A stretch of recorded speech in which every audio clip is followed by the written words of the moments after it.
नमस्कार विद्यार्थी मित्रों, आप सभी कुशल होंगे।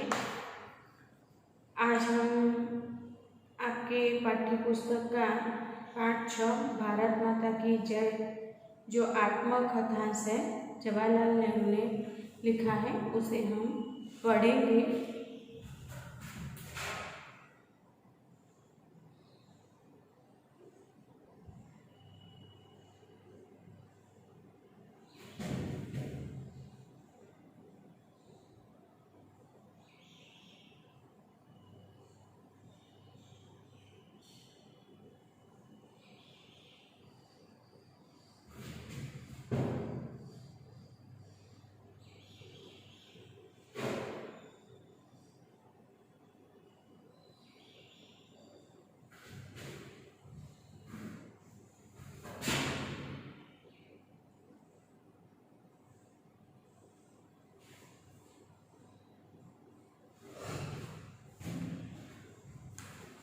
तो विद्यार्थी मित्रों, भारत माता की जय एक राष्ट्र भावना के रूप में प्रदर्शित करने का पाठ है।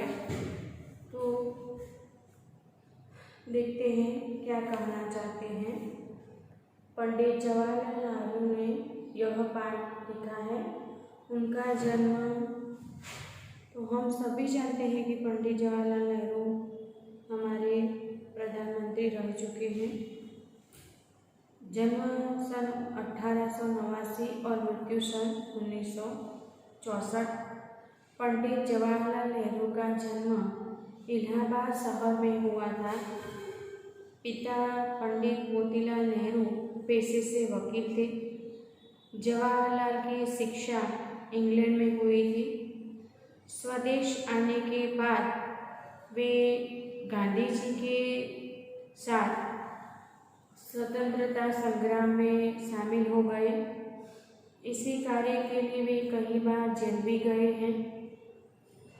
उनकी शक्ति, साहस एवं लोकप्रियता से आकर्षित होकर महात्मा गांधी ने उनमें पूर्ण विश्वास करते हुए उनको अपना उत्तराधिकारी, मतलब कि जो राष्ट्रीय आंदोलन चला था उनमें जवाहरलाल नेहरू ने अपना इतना अच्छा योगदान दिया था कि गांधी जी ने उन्हें अपना उत्तराधिकारी घोषित किया है।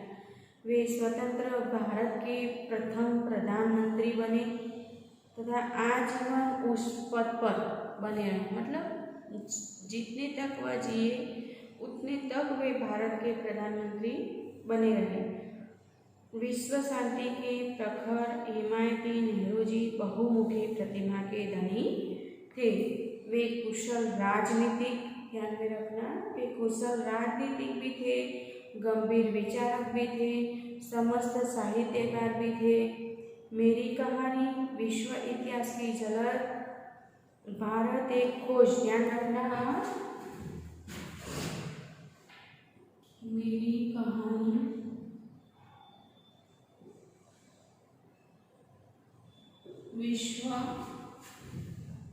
विश्व इतिहास की झलक,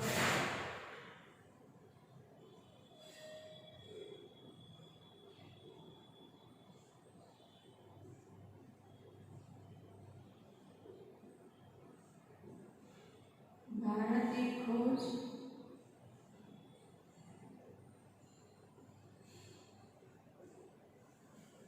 जैसी इनकी यह प्रमुख रचनाएं हैं। तो इस पाठ में अनपढ़ ग्रामीण लोग हैं लेकिन अनपढ़ भी हैं, तो भारत माता की जय का नारा लगाते हैं, किंतु भारत माता के सच्चे स्वरूप एवं वात्सल्यता से अनजान है। उनकी यह यज्ञानता को लेखक के द्वारा दूर करके वास्तविकता से परिचित कराने की बात है। हम कई बार आंदोलन होते हैं, स्वतंत्रता संग्राम के दिन होते हैं, हम कई तरह से भारत माता की जय बोलते हैं, लेकिन किसकी जय? भारत माता का। तो यह वास्तविक रूप जवाहरलाल नेहरू जी ने यहाँ हमें समझाने का प्रयत्न किया है। देखते हैं क्या है। रात हो गई थी। हम तेजी से रोहतक दिल्ली रोड की ओर बढ़े, क्योंकि उस रात की हमें दिल्ली पहुंचकर गाड़ी पकड़नी थी। तो लेखक अपने शब्दों में बात करते हैं। रात हो गई थी रोहतक दिल्ली रोड से, और हम बढ़े जा रहे थे, क्योंकि रात बहुत हो चुकी थी इसलिए, पर दिल्ली पहुंचना भी जरूरी था। नींद मुझे बुरी तरह घेर रही थी। यकायक हमें रुकना पड़ा, क्योंकि बीच सड़क पर आदमी और औरतों की भीड़ बैठी थी। कुछ के हाथों में मसाले थी। वे आगे बढ़कर हमारे पास आए, तो गांधी जी और उनको आगे पंडित जवाहरलाल नेहरू और उनके कुछ लोग थे, उनको आगे जाना था। लेकिन देखा कि रास्ते में कुछ लोग खड़े हैं, कुछ आदमी कुछ औरतें सभी भीड़ जमा करके खड़े हुए हैं। कुछ के हाथों में मसाले थी। वे आगे बढ़कर हमारे पास आए, और जब उन्हें संतोष हो गया कि हम कौन हैं, उन्हें बताया था कि हम ये हैं, तो उन्हें संतोष हुआ। तब उन्होंने बताया कि दोपहर से वे वहाँ बैठे बैठे इंतजार कर रहे हैं। वे सब रुष्टपुष्ट जाट मतलब जाति के लोग, उनमें ज़्यादातर छोटे मोटे जमींदार थे। उनसे बिना थोड़ी बहुत बातचीत किए आगे बढ़ना मुमकिन नहीं था। मतलब कि उनकी बातें सुनना जरूरी था, उनसे थोड़ी बहुत बातचीत करना जरूरी था। हम बाहर आए। रात के धुंधलेपन में हजारों या इससे भी ज़्यादा जाट मर्दों और औरतों के बीच बैठ गए। कुछ ज़्यादा औरतें भी थे, मर्द भी थे, उनके बीच हम बैठ गए। उनमें से एक चिल्लाया, कौमी नारा, और हजारों गलों में मिलकर जोर से 7 3 4 चिल्लाकर कहा, वंदे मातरम। कुछ ने कहा कौमी नारा, कुछ ने कहा वंदे मातरम, और फिर उन्होंने बड़ी जोर से नारा लगाया, भारत माता की जय। यह सब वंदे मातरम, भारत माता की जय किस लिए है? जवाहरलाल नेहरू ने पूछा कि आप ये भारत माता की जय किस लिए बुलाते हैं? कोई ने उत्तर नहीं दिया। पहले उन्होंने मुझ पर घूरकर देखा, फिर एक दूसरे का मुंह ताकने लगे। दिखाई पड़ता था कि वे मेरे सवाल करने से कुछ परेशान हो उठे। मैंने सवाल दोहराया, बोलिए ये नारा लगाने से आपका क्या मतलब? तो उन्होंने पूछा कि आप भारत माता की जय किस लिए बुलाते हो? फिर से जवाहरलाल नेहरू ने पूछा, लेकिन कोई प्रत्युत्तर नहीं मिला। फिर भी कोई जवाब नहीं मिला। इस जगह के अधिकारी कांग्रेस कार्यकर्ता कुछ खिन्न से हो रहे थे। उन्होंने हिम्मत करके सब बातें बतानी चाहिए, लेकिन मैंने उन्हें प्रोत्साहन नहीं दिया।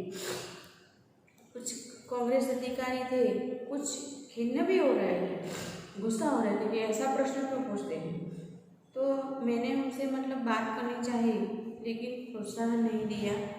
यह माता कौन है जिसको आपने प्रणाम किया है, जिसको जय के नारे लगाए हैं? मैंने फिर सवाल किया, ये माता आप बोलते हैं कि भारत माता की जय, तो माता कौन है, कहाँ है? वे फिर चुप, परेशान से हो रहे। ऐसे अजीब सवाल उनके कभी नहीं किए गए थे। सहज जवाब भाव से उन्होंने सब बातों को मान लिया। धीरे धीरे सुनने लगे सब। जब उनसे नारा लगाने के लिए कहा जाता था तो वे नारा लगाते। उन्होंने कहा कि उनसे नारा लगाने को कहा जाता था, वे नारे लगाते रहते थे। उन सब बातों को समझने के लिए उन्होंने कभी कोशिश नहीं की।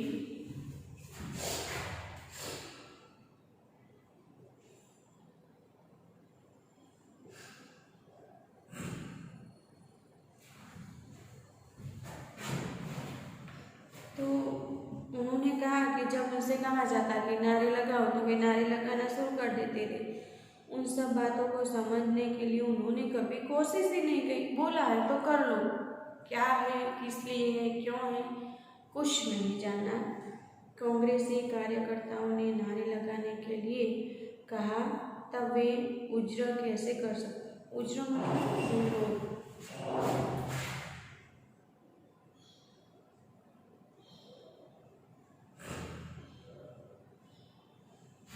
कांग्रेसी कार्यकर्ताओं ने उन्हें नारे लगाने को कहा तो वे उनका विरोध नहीं कर सकते थे। वे तो खूब जोर से पूरी ताकत लगाकर चिल्ला देते थे, मतलब जितना हो सके उतनी जोर से पूरी ताकत लगाकर वह नारा लगाते रहते थे, चिल्लाते रहते थे। बस नारा अच्छा होना चाहिए ऐसा मानते थे, क्योंकि वे अनपढ़ थे, ग्रामीण लोग थे, बात की सच्चाई को नहीं समझते थे। इसलिए उन्होंने कांग्रेसी कार्यकर्ताओं को जो भी बात कही वे मानने को तैयार हो जाते थे। इससे उन्हें खुशी होती थी, नारा लगाने में उन्हें खुशी प्राप्त होती थी और शायद इससे उनकी प्रतिद्वंदियों की कुछ डर भी होता। ऐसा लगता था कि हमारे प्रतिद्वंदी इससे डर भी जाएंगे, इसीलिए वे नारा लगाते मतलब अनपढ़ और ग्रामीण लोगों को यह नहीं पता था कि भारत माता की जय बुलाते हैं पर माता कौन है, बस उन्हें कहा, उन्होंने बोल दिया। ठीक है।